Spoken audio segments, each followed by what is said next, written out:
Hi everyone, today I'm covering Powkiddy's latest, the X55. The X55 actually had its wide release due at the end of April, but the retailer Go Game Geek had a special pre-order period where they shipped out the first handful of units out early, so I was super impressed when this unit arrived. Anyway, for those that enjoyed Powkiddy's RGB10 Max 2 handheld, the X55 will look and feel very similar, which is only a great thing as the Max 2 ticked a lot of boxes. So, straight out of the box, the X55 looks absolutely lovely. It sits really well in the hand and is certainly a comfortable handheld to hold.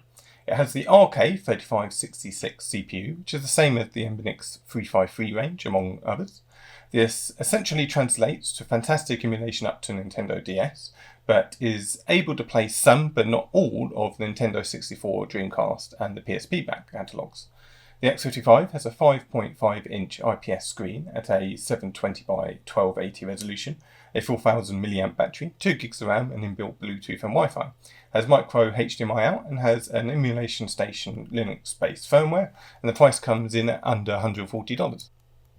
The controls overall are good for sure, although there are a couple of bizarre design choices. Having the volume plus on the left and the volume minus on the right side of the console feels a bit unnatural, and the blue shell finish, as lovely as it looks, does pick up a few smudge marks and can chip easily. Nothing like the black X18S thankfully, but it is just something you'll likely notice after a couple of hours of play. The controls are good, though the combination of non-analog triggers, Switch-style joysticks, alongside how clicky the inputs are, make things feel a little bit stiff and noisy to begin with. It was something I did get used to very quickly, though both the D-pad and buttons are very responsive, and I'm more than happy to take a bit of a beating during action games. They are noisy, and that will put some people off, but they are also functional and comfortable to play for longer periods. I found a little adjustment period was needed to get used to the wider D-pad. It's slightly softer in its centre arc compared to the edges, but quickly adapted to it and found all of the controls responsive overall, although the start, select and volume buttons feel very stiff and especially clicky when you do need to press them. The clicky buttons mixed with the X55's relatively darker screen does make the X55 handheld far more suited than playing indoors than a travelling companion.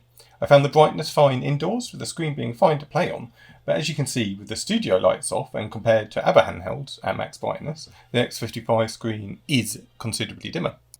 I'm not totally sure if that's a software or hardware issue though, as the firmware doesn't seem completely finished in terms of optimizations towards the X55. The RK5566 can do better than it does outside of the X55. We've literally seen it perform better on the channel in fact. Unfortunately though, as you'll see in the gameplay footage coming up, it just doesn't run to standard when it comes to Nintendo 64, Dreamcast and PSP especially. That's not to say you can't boost performance by tweaking the emulators, but it's a little bit of a downer when we know what the RK5566 is capable of. Thankfully there's a lot of tweaking available built into the firmware, but it just doesn't feel currently fully optimised overall. For example, if we try Dead or Alive 2 on the Dreamcast out of the box, it's just unplayable, but can very quickly be improved by holding the A button, jumping into the advanced game options and changing the emulator. Performance then immediately improves, but then there seems to be a lot of auto settings which are then out of sync, so there's a lot of tinkering to be done in order to achieve maximum performance per game. I'm really hopeful this will improve as time goes on, as the X55 is a great handheld to have in the hands and is certainly capable of a great out-of-the-box experience. It's just unfortunately going to take some work to get there. Anyway, let's cut to some gameplay footage now and I'll summarise back up at the end.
So overall, there's a lot to like about Powkiddy's X55. It's got a very nice look, it's very comfortable to both hold and play games on, and simply ticks a lot of boxes, at least in theory. The controls are loud, the screen is dim, and the firmware doesn't feel finished as of today, but I can at least feel a lot of potential there for the Powkiddy X55, and I'm hopeful we'll be seeing even more from the X55 as time goes on. That's it for now though, thanks so much for watching.